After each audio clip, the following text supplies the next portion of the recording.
What's up, everybody? Thanks for tuning in to Shoulders and Triceps Day. A little bit of a later start to my day. Didn't sleep very well last night, so my first meal is coming now. It's about noon here. Give you guys a peek at what I'm eating. That's 5 whole eggs and an omelet. We've got some green pepper, some red pepper, some onion, some mushrooms as well. Salt and pepper on some tomatoes. I love tomatoes, man. They're awesome. I love all of the bright vegetables. I think it's super important and positive for macronutrients. Anyway, I'm going to hammer this. We'll see you guys a little bit later, and then we'll see you further after that for the actual triceps and shoulders workout. So while I'm eating this food here, I just wanted to hammer on something that I feel is pretty important.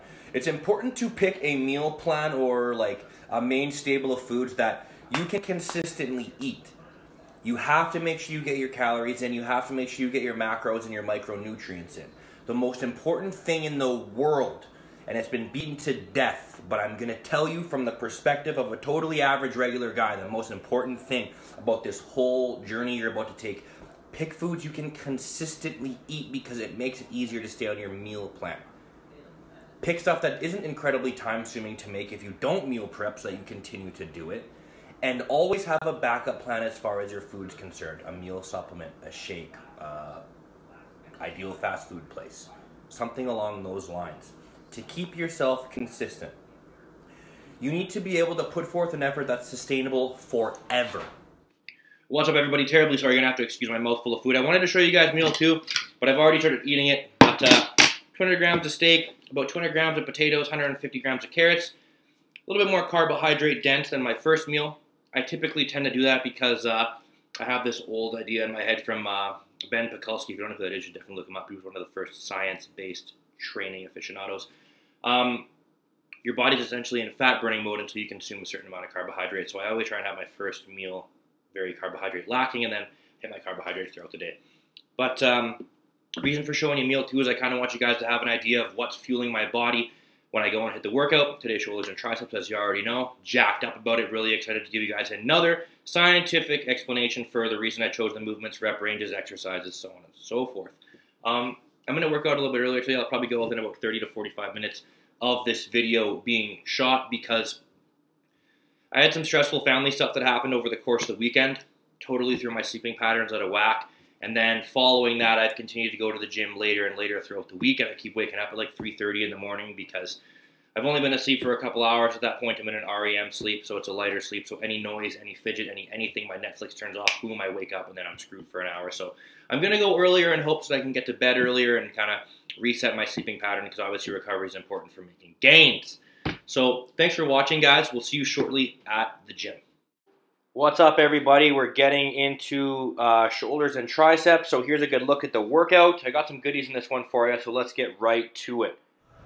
First clip here is my warm-up. Now what I do here is 2 sets of 15 reps per each arm of an internal rotation as well as an external rotation. Now keep in mind, this isn't meant to build muscle. This isn't to substantially increase strength in any way. Its whole intent and purpose is just to put some blood in the muscle, get it nice and warmed up so I can abuse it for the rest of the workout. First exercise is the standing lateral raise. I love this for capping the delts. I do 4 sets of this, 1 set of 20 and 3 working sets of 10. Now, this is interesting. I started doing standing overhead presses, and then I did standing overhead dumbbell presses. Reason I chose this movement is because compared to all of the other shoulder pressing movements, seated dumbbell, seated barbell, standing, whatever, it elicited the highest delt recruitment. It included significantly more medial delt, whereas the other ones were lacking. Now, I've always done reverse dumbbell flies, but almost all the research was done with a reverse pec deck, so I figured I'd try it out. Granted, the results and the activity will probably be the same, but I just figured I'd try it. Getting into the triceps portion of the workout, we're working that outer head more so than any other head of the tricep here with the rope press down, and also just cueing our triceps, getting some more blood in them so we can move on to our compound lift. Here's that compound lift I was just speaking about. We're talking about a close grip bench press. This is the absolute, hands down, irrefutable, unequivocal king for triceps mass building. This is my second last working set for a strict 6 reps.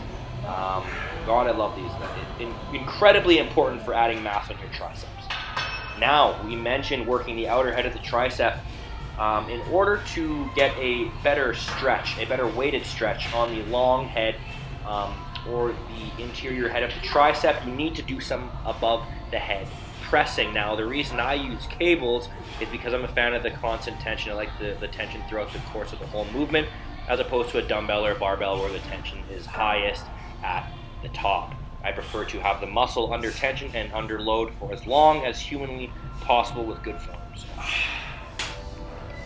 Now we change up the grip once again, and we're going to an easy bar press down here, solid contraction at the bottom, keeping that form nice and tight. You'll notice I dip it underneath or kind of tuck it in after. That's actually a trick I got from the Dorian Yates blood and gut program, just for further contraction and tricep engagement. So try it out.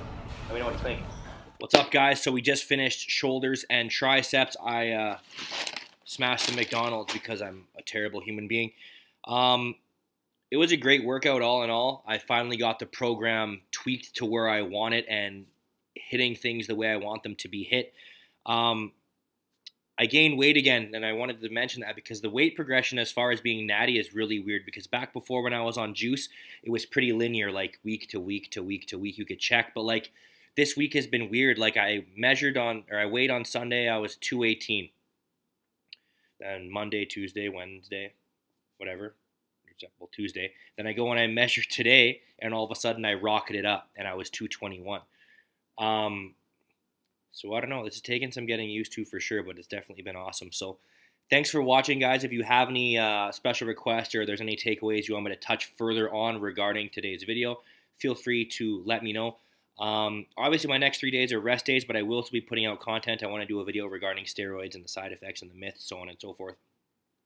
I want to do a little bit more explaining into why I chose specific exercises for my split, touch a little bit on nutrition or whatever. But if there's anything you guys want to know, let me know, because I'm looking for things to fill content spaces while I'm not at the gym. So thanks for watching, guys. Really appreciate it. See you next time.